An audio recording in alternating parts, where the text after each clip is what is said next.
Mga ka-digital disciple, naranasan mo na bang mainggit hindi dahil masama ka, kundi dahil pakiramdam mo parang napag-iiwanan ka na?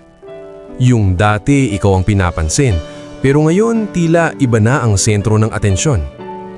Panahon na muli para ibahagi ko sa inyo ang mensaheng nagtutuwid ng puso mula sa Ebanghelyo ngayong araw, January 10, Saturday after Epiphany. Ako po si Brother Rai, your digital disciple.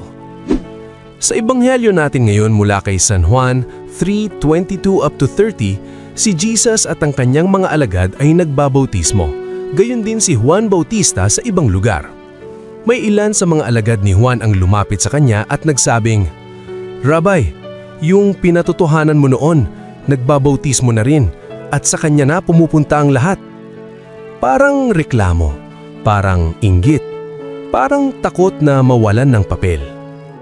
Ngunit ang sagot ni Juan Bautista ay puno ng kababaang loob at kaliwanagan. Ang tao'y walang matatanggap kung hindi ito ipinagkaloob mula sa langit. At sinabi pa niya ang mga salitang hanggang ngayon ay hamon sa ating lahat. Siya ang dapat na lumaki at ako na may lumiit. Hindi nalungkot si Juan, sa halip na punusan ng kagalakan sapagkat natupad ang kanyang misyon. Mga ka-digital disciple, sa mundong puno ng comparison, likes, views, followers, madaling isipin na nababawasan ang halaga natin kapag may ibang umaangat. Pero itinuturo sa atin ni Juan Bautista na ang tunay na kagalakan ay hindi sa pagiging sentro kundi sa pagiging tapat sa tawag ng Diyos.